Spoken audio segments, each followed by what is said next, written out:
Aged just 17 years and 256 days, Paul Allen became the youngest player to play in a Wembley Cup final, appearing for West Ham against Arsenal in 1980.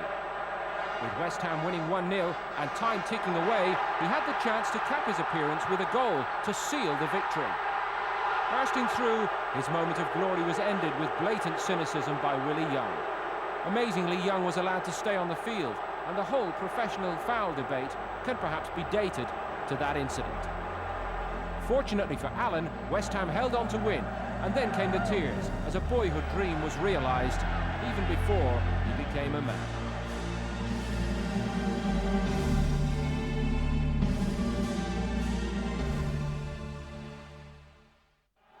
In the 1980-81 season, there was one goal that was widely acknowledged as the team goal of the season. It came in the third round tie between Ipswich and Aston Villa. Bobby Robson had put together a skillful, exciting side that could compete with the best. It included Dutch stars Frans Thijssen and Arnold Muren, complementing British talent. Alan Brazil, having started the move deep inside his own half, squared for Paul Mariner to provide the decisive contribution.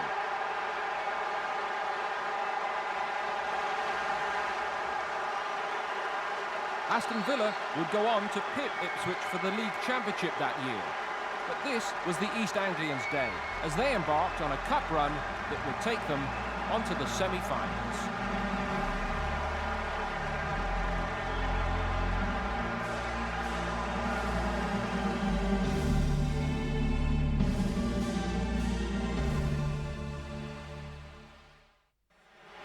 In the 100th FA Cup final in 1981, the Argentine Ricardo Villa was an inconsolable man as he made a lonely walk toward the tunnel after being substituted. But 5 days later, as Spurs and Manchester City met in the first ever replay at Wembley, he was handed a second chance, and at 2-2 went on to score one of the greatest goals the stadium has ever seen.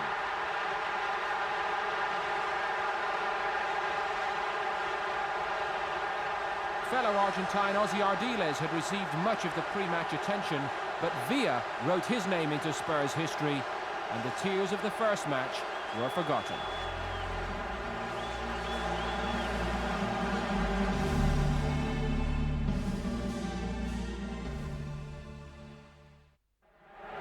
In the last minute of extra time in the final of 1983, Brighton's Gordon Smith had the chance of glory, only to be denied by Gary Bailey.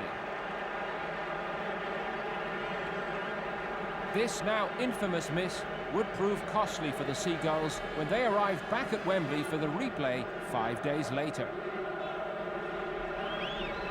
The return of captain Steve Foster wasn't enough to stop Manchester United sweeping into a 3-goal half-time lead. Brian Robson netted twice, and Norman Whiteside became the youngest scorer ever in an FA Cup final.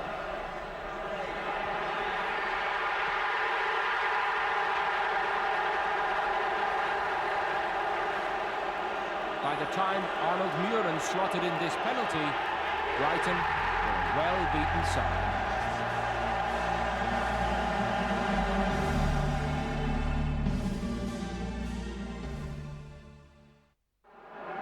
In the third round of 1984, Manchester United travelled to Harry Redknapp's Bournemouth as holders, but left embarrassed.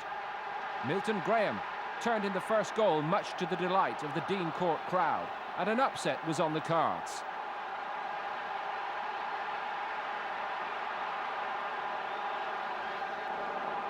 When Ian Thompson nipped across Brian Robson to strike the second, United's grip on the trophy had gone.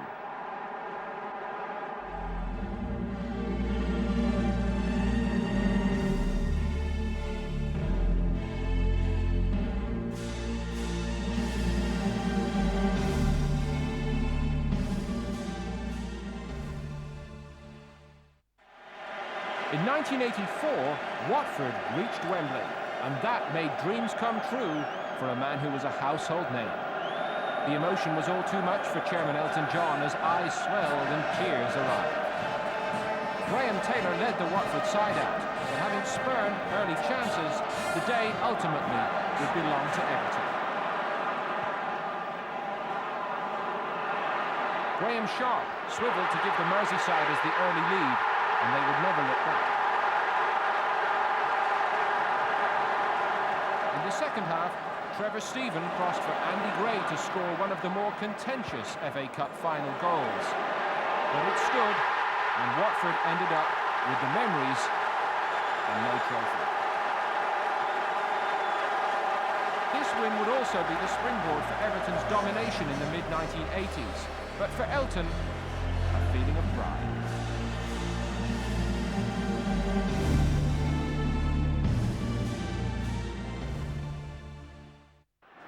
Sometimes players make history, but for the wrong reasons. In 1985, Kevin Moran became the first man to be sent off in an FA Cup final for a late challenge on Peter Reid. From there on, Everton were hot favourites to win the match and complete a first-ever treble for the season. But 10-man Manchester United dug in, and Norman Whiteside, who so often scored on the big occasion, came up with a wonderful strike to take the cup back to Old Trafford for the second time in 3 years.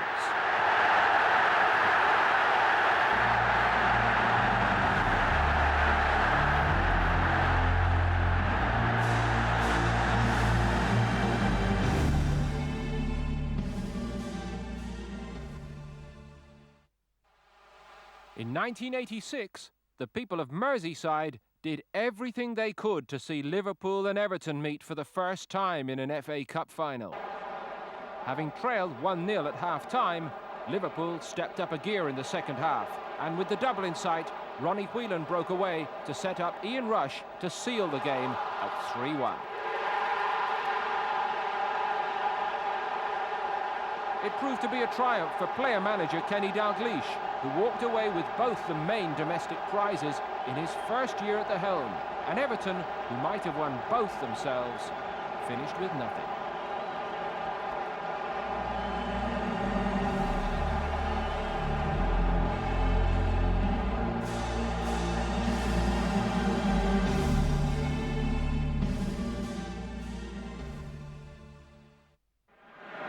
Tottenham Hotspur had never lost an FA Cup final, but Coventry, appearing in their first, turned the game around after trailing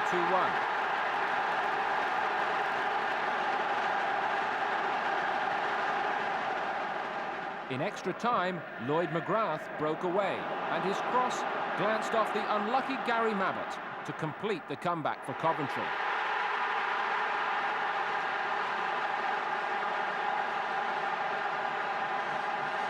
At the final whistle, the management duo of John Sillett and George Curtis could celebrate Coventry's first ever cup success.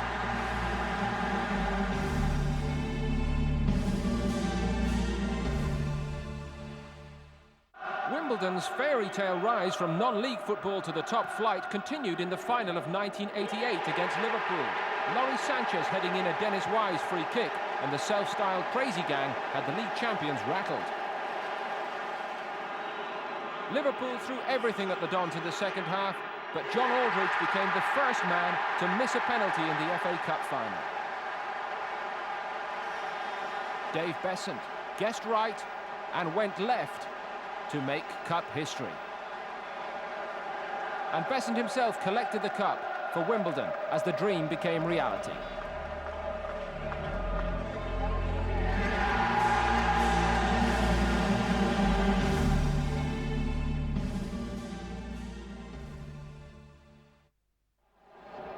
When Tony Raines headed in for non-league Sutton United against Coventry in the third round in 1989, an upset was on the cards.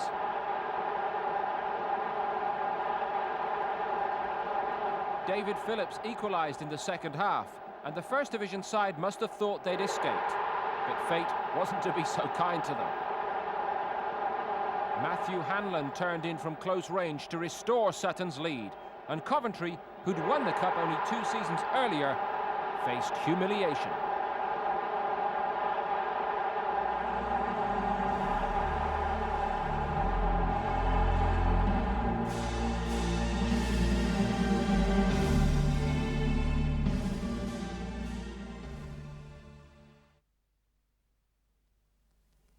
The Hillsborough disaster brought great tragedy and despair to the city of Liverpool.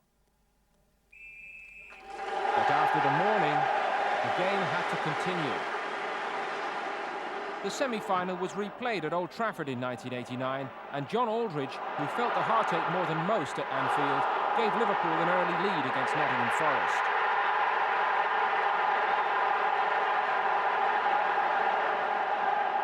In the second half, Aldridge restored Liverpool's lead as the travelling Kop supporters seemed to suck the ball into the net.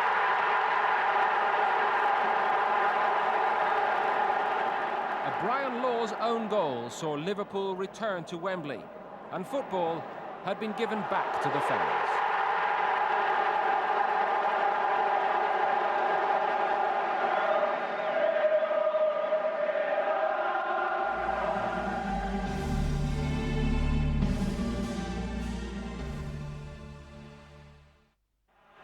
Ian Rush has always been the scourge of Everton, ironically the team he supported as a boy.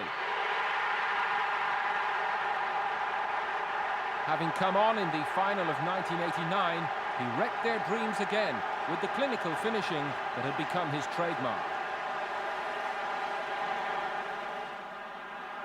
Everton had twice equalised, but John Barnes' cross was headed in by Rush for his fourth goal in 2 Merseyside finals.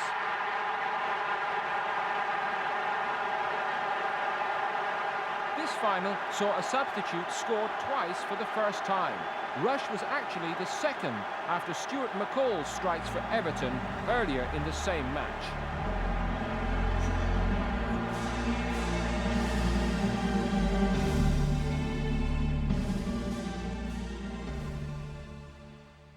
The 1990 FA Cup semi-final was simply unforgettable.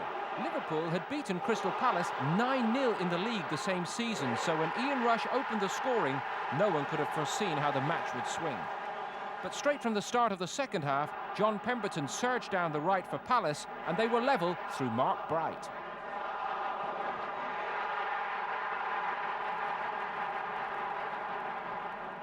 Then Gary O'Reilly put the Eagles in front.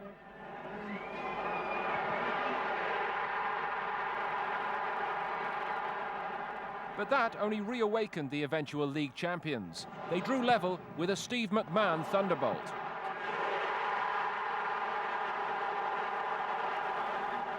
After John Barnes converted this late penalty, the Anfield faithful thought they'd scraped through. But there were more twists yet to come.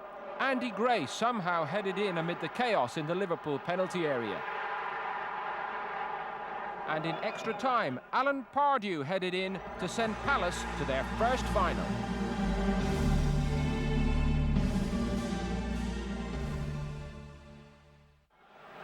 There have been many triumphs for non-league sides in the FA Cup, but few as devastating away from home as Woking managed at West Bromwich Albion in the third round in 1991. After trailing at half-time, the Surrey side took their opponents apart, scoring 4 times. There was a hat-trick from Tim Basaglio.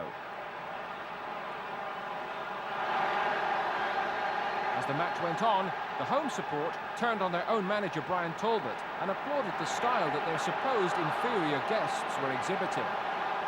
As the 4th goal hit the Albion net, the travelling fans knew they were through and the celebrations could begin.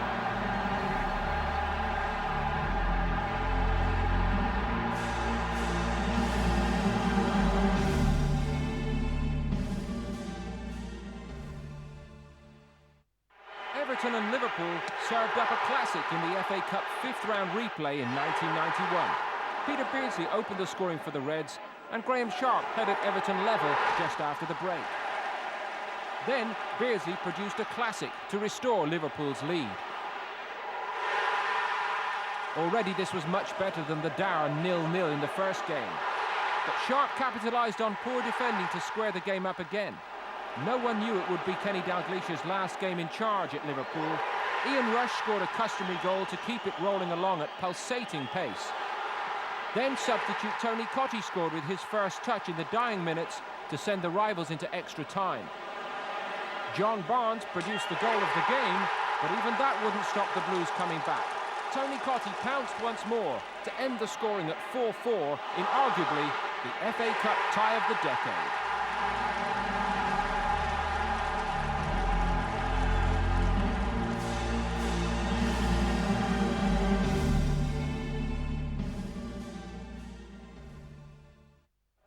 1991, Paul Gascoigne walked out for Tottenham's semi-final against Arsenal after a hernia operation 4 weeks previously, but he still produced one of the best free kicks ever seen in the FA Cup.